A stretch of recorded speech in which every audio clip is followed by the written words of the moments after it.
আসসালামু আলাইকুম। আমি প্রাক্তন শিক্ষার্থী আশাদ আমিন আকিব, সীতাকুণ্ড সরকারি টেকনিক্যাল স্কুল অ্যান্ড কলেজ।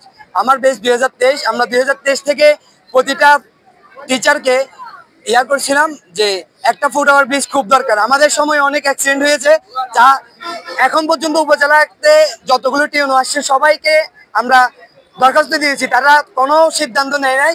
এই মুহূর্তে আমাদের কিছুদিন আগে আমাদের প্রিয় সাদ্দিদার আলম বাংলা ট্র্যাকের ওনার অ্যাক্সিডেন্ট করেছে সড়ক পারাপারে। তা আমাদের অতি বিলম্বে আমাদের ভাই বোনদের নিরাপত্তায় একটি ফুটওভার ব্রিজ চাই এবং 100 গজ পর্যন্ত সামনে একটি লোহার দিয়ে গ্রিল দিয়ে আমাদেরকে হেল্প করবেন। সরকারের কাছে একটাই আবেদন, আপনারা যাদের কাছে আমরা এই আবেদনগুলি করে যাচ্ছি, আজকে 3টা বছর ধরে আবেদন করতেছি, তারা কোনো প্রকার আমাদেরকে দিচ্ছে না। আমাদের প্রাক্তন শিক্ষার্থীদের পক্ষ থেকে বলা হচ্ছে, যদি আগামী কিছুদিনের মধ্যেই যদি কাজ শুরু না করে আমরা দৃঢ়ভাবে আন্দোলন শুরু করব। এটাই একটি শুধুমাত্র মানবিক প্রচারের কারণে মানববন্ধন করে সরকারের কাছে আমরাই বলতে যাচ্ছি, আমরা এখনো আছি। আমরা যতদিন পর্যন্ত না এটা ঠিক হবে ততদিন পর্যন্ত আমরা এটা চালিয়ে যাব। আমরা নিরপেক্ষ সড়ক আন্দোলন দীর্ঘদিন ধরেই সড়কের বিভিন্ন সমস্যা নিয়ে কাজ করে যাচ্ছি। ঠিক একই সমস্যা আমরা দেখতে পাচ্ছি যে রাস্তার পাশে যেসব স্কুল আছে, সেসব স্কুলের যারা ছাত্রছাত্রী আছে তারা খুব কষ্টেই রাস্তা পারাপার হচ্ছে, তাদের জীবনের ঝুঁকি অনেক বেড়ে যাচ্ছে।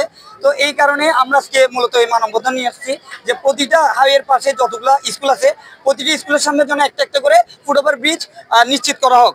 এবং এই যে এখানে যে টেকনিক্যাল স্কুল আছে, কিছুদিন আগে এখানের একজন শিক্ষক রাস্তা পারাপার হতে গিয়ে গাড়িতে অ্যাক্সিডেন্ট হয়ে নিহত হয়েছে। তো আমরা এর জন্য শোকাহত, এবং এই যে জীবনগুলো যাচ্ছে এগুলো দায় কে নিবে? অবশ্যই এগুলোর দায় আমাদের সরকারের নিতে হবে। যদি যতক্ষণ পর্যন্ত তারা আমাদের নিরাপত্তা নিশ্চিত করতেছে ততক্ষণ পর্যন্ত আমাদের এই দাবি থাকবে। আমরা খুব দ্রুত এখানে একটা ফুটওভার ব্রিজ চাই। এবং আগেও কিছু সাংবাদিক অনেকভাবে মানববন্ধন করেছে এই ফুটওভার ব্রিজের জন্য, কিন্তু সরকারের টনক এখনো নড়ে নাই, আমাদের উপজেলার প্রশাসন এখনো টনক নড়ে নাই। তাই আমরা চাই আমাদের আজকের এই মানববন্ধনের মাধ্যমে যেন আমাদের উপজেলা প্রশাসন আমাদের দিকটা ভালোভাবে দেখে এবং সঠিকভাবে যেন প্রত্যেকটা স্কুলের সামনে একটা ফুটওভার ব্রিজ নিশ্চিত করে। ধন্যবাদ। এখানে হচ্ছে যে আমাদের বোনেরা ভাইয়েরা যে পার হচ্ছে, এটা কিন্তু নিরাপদ না। এখানে হচ্ছে আমরা চাই একটা ফুটওভার ব্রিজ করা হোক, যাতে তারা নিরাপদে পার হতে পারে, যাতে এখানে আর কোনো দুর্ঘটনা না ঘটে। আমাদের এটাই দাবি।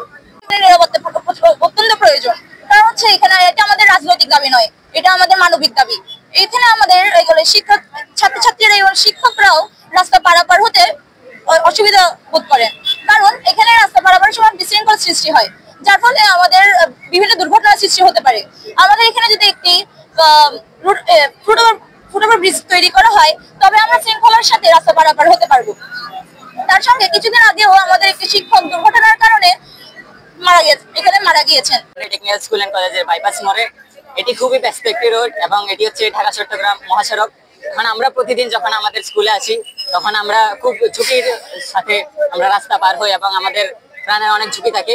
কিছুদিন আগে আমাদের স্কুলেরই একজন শিক্ষক মোহাম্মদ দিদার আলম চৌধুরী একটি মর্মান্তিক সড়ক দুর্ঘটনায় নিহত হন, এবং আমরা চাই না আমাদের কোনো শিক্ষার্থী এই দুর্ঘটনার কবলে শিকার হয়ে আমাদের মৃত্যুবরণ করেন। এবং আমরা চাই এখানে সরকারের দৃষ্টি আকর্ষণ করছি এখানে একটি ফুটওভার ব্রিজ তৈরি করে দেওয়ার জন্য, যাতে আমরা নিরাপদে রাস্তা পার হতে পারি এবং আমাদের প্রাণের কোনো ঝুঁকি না থাকে। আজকের মানববন্ধনের উদ্দেশ্য হলো, আমরা ইতিপূর্বেও কয়েকবার চেষ্টা করেছি। আমার এই সীতাকুণ্ড সরকারি টেকনিক্যাল স্কুল ও কলেজে প্রায় 1000 শিক্ষার্থী অধ্যয়ন করে। প্রতিদিন তারা জীবনের ঝুঁকি নিয়ে এই রাস্তাটুকু পার হয়। এখানে উভয়মুখী গাড়ি চলাচল করে, সেজন্য মাঝে মাঝে দুর্ঘটনা হয়। ইতিপূর্বে আমাদের একজন শিক্ষার্থী আহত হয়েছে। আমাদের একজন শিক্ষক গত সপ্তাহে সড়ক দুর্ঘটনায় মারা গেছে সামনেই।